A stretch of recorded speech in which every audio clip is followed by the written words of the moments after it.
For thousands of years, it was just a story. One of India's greatest epics. It told of a golden city, a city built by the gods themselves, ruled by Lord Krishna, and then, tragically, lost to the sea. But what if it wasn't just a myth? What if the legendary city of Dwarka was actually real? Okay, so picture this. It's 1983. A team of divers, they're plunging into the Arabian Sea right off the coast of Gujarat. Now, they were on a mission, but what they stumbled upon deep beneath the waves, well, it was something no one thought was even possible. It was a discovery that would blur the line between legend and actual history. And look, this wasn't just a few random rocks scattered around. What these divers found were the unmistakable outlines of a highly advanced urban civilization. We're talking about massive walls, paved roads, even the foundations of what looked like grand palaces. It was a complete, well-planned city, just sitting there on the ocean floor. I mean, the discovery itself was absolutely shocking. But the biggest question on everyone's mind was, what city was this? And the answer, well, it would connect this underwater mystery to one of the most ancient and epic tales ever told. So here's where it gets really interesting. When scientists got their hands on samples from the ruins, they analyzed them. And the dates came back pointing straight to the period of the Mahabharata, one of India's most sacred texts. And in that entire epic, there's only one legendary city that fits this description in this exact location: the lost city of Lord Krishna, Dwarka. To really grasp just how massive this discovery is, we have to rewind. We've got to go back to the legend itself. Why was this incredible city even built in the first place? And more importantly, how did it end up at the bottom of the sea? The whole story kicks off in Mathura. According to the Bhagavad Purana, after Lord Krishna deals with the tyrant King Kansa, Kansa's father-in-law, a guy named Jarasandha, is not happy. He attacks Mathura not once, not twice, but 17 times. Krishna realized he needed a new impenetrable fortress to keep his people, the Yadav dynasty, safe. So what does he do? He prays to the sea god, and the sea god was so impressed, he literally pulls back the ocean, granting Krishna a huge stretch of land. And the scriptures are super specific about the size: 12 yojanas. Now that's an ancient unit of measurement, roughly say 70 to 80 miles. Now I want you to remember that number, 12 yojanas. It becomes very, very important later on. So, on this new land, the divine architect Vishwakarma gets to work. And the text described Dwarka as this absolute marvel of city planning. I mean, way ahead of its time.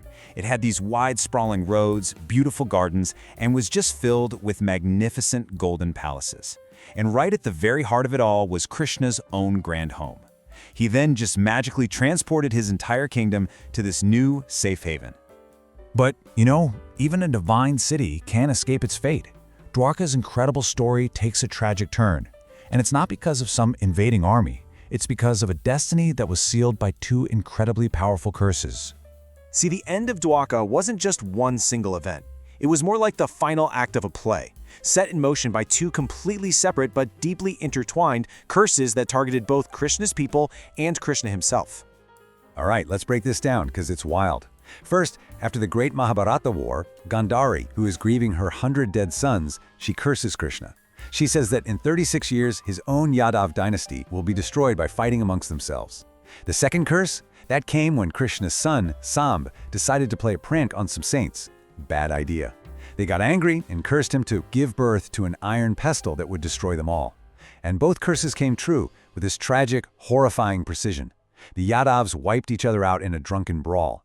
And that same iron pestle, it was ground down, turned into a poisoned arrowhead, and used by a hunter who accidentally shot Krishna, ending his time on Earth. So with Krishna gone and his entire dynasty destroyed, the city's purpose was over. As Krishna's dear friend Arjun was evacuating the last few women and children, he turned back, and he watched as the glorious city of Dwarka was completely engulfed by the sea, just vanishing beneath the waves as the ocean took back the land it had once given. For centuries, that was it. That was the end of the story, a powerful, incredible myth. But now, let's jump forward thousands of years as modern science and archaeology try to connect that ancient legend to the actual ruins on the seafloor. It's really important to get that this search wasn't some quick thing. The hunt for Dwarka has been this long, drawn-out process.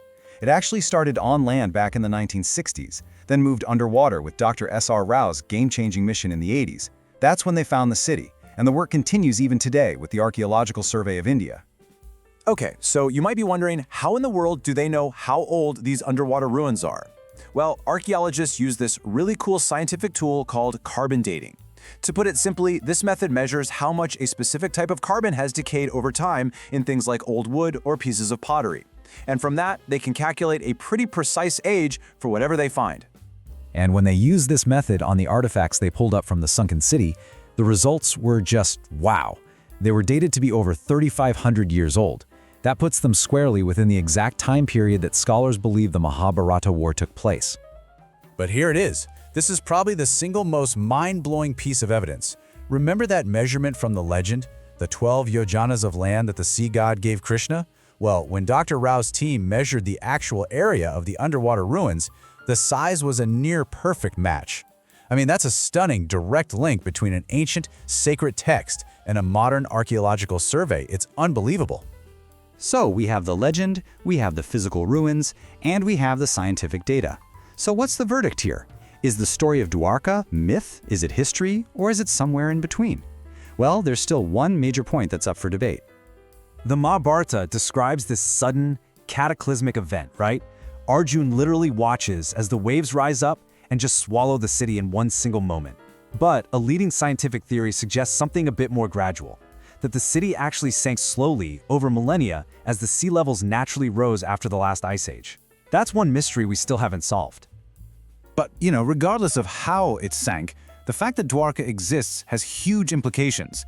It really forces us to ask whether other stories we've just brushed off as fiction might actually be records of a human history that is far older and way more advanced than we've ever imagined.